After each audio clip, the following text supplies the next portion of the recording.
anyone who follows this channel knows I talk about a lot of weird cases that other channels typically don't talk about. But there's one topic I haven't really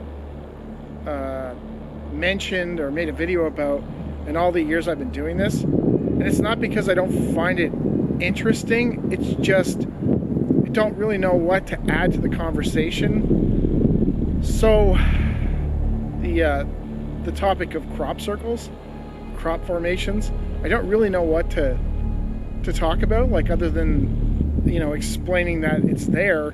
There's not really much to add. But I did find a case, or it was a newspaper article, that I thought had an interesting twist to it, so I thought I'd present it.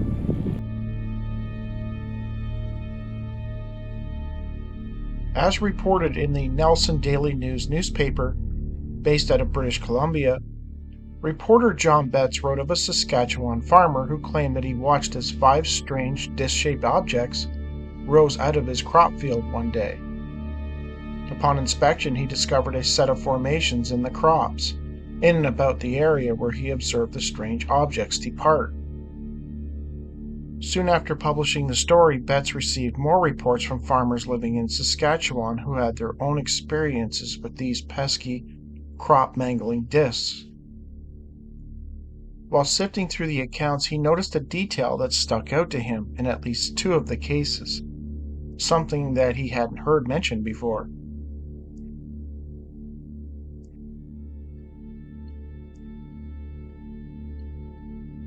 In August 1992, Joe Rennick was at his home in Milestone, Saskatchewan, preparing to tend to his farm chores. As he walked out into his field, he noticed something peculiar. There in the ripe wheat was a 60-foot long by 20-foot wide irregular depression. It looked like something big had bounced a couple of times across the crop, he noted in his letter to Betts. Inside the depression, the 3.5-foot tall wheat was flattened and swirled in 3-foot wide spirals. Rennick further noticed that within the formation, the normally soft prairie gumbo soil was rock hard. As well, the seed heads and stalks of the plants had been pressed down, leaving their impressions in the hardened soil. Curiously, on top of the bent-over wheat was a, quote, dead, flat porcupine. The porcupine was flattened about 2 inches thick, with all 4 legs sticking out at 45 degrees, said Rennick. Scattered around the carcass on the wheat stalks were little balls of clay mixed with the animal's broken quills. Near the edge of the formation, about 20 feet away, was a skid mark in the soil where a number of quills had been knocked out. According to Rennick, these quills were all oriented in the same direction as the swirled crop.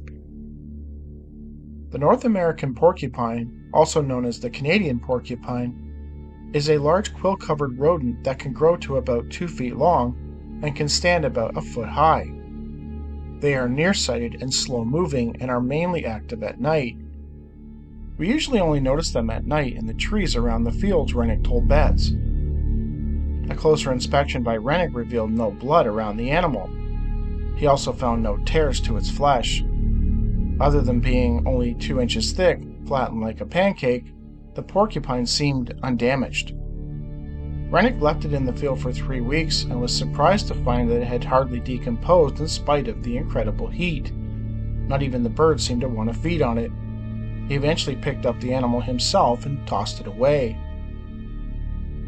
In 1992, there weren't a lot of investigators in Canada looking into strange crop circle formations, though Rennick or somebody close to him, it is never clarified in the report, reached out to the Pacific Research Center in Vancouver about the formation and deceased animal found.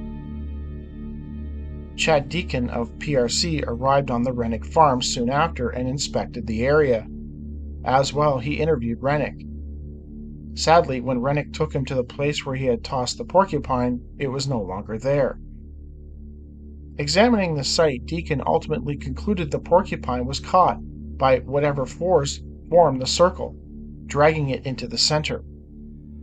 It was the first incident of a death in a crop circle that Deacon had heard of. He theorized it was the animal's natural defense that did it in. Most animals will fly or scurry away if there is a threat, but a porcupine stays put, relying on its sharp quills for defense, Deacon told Betts. This might explain, he reasoned, why no other species had been found deceased inside a crop circle that he was aware of. Deacon's theory was partly supported when another farmer came forward and described a dead porcupine he had found 4 years earlier, a case that actually involved the RCMP. In 1988, Don Hagel was checking on his wheat field at his farm in Evanston, Saskatchewan. When he made a discovery that so unnerved him, he reached out to the RCMP about it. "I've seen decomposing animals before, but this was not normal," he told Betts. "The skin and quills and bones were all there, but nothing else.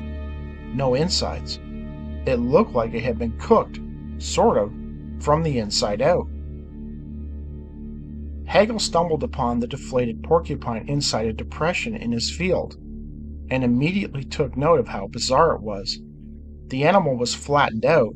It did not appear to have been burned, but it was covered in a charred black dust. There was an ash-like covering around it, he noted. Upon returning home, Hagel dialed up the Royal Canadian Mounted Police and asked if they would come out to his farm and take a look at the animal. The officers picked up the animal. Sometime later, Hagel was informed that they had performed an autopsy on the remains. They could not conclude what had happened to the porcupine, although they didn't think it had been cooked. The Mounties reasoned that the porcupine had fallen victim to a group of Satanists, though that was only their assumption. While most skeptics would happily file this away as solved, Hagel wasn't as willing to embrace the idea. There was no evidence that anyone had ever set foot on his property in the period in which the animal was discovered.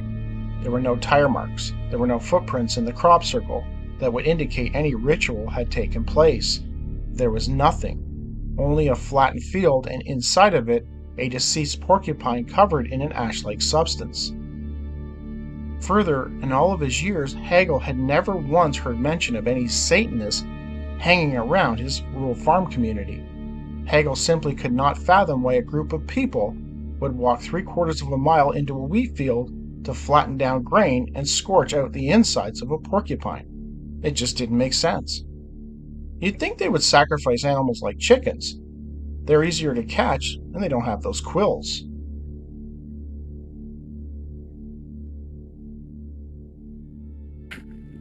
When I was making this video, I contacted Albert Rosales and asked him, have you ever heard of any cases in which people were found flattened? And thankfully, he said that he hadn't heard of such a case, but he was aware of another case involving a flattened animal that he was certain was in an issue of Flying Saucer Review.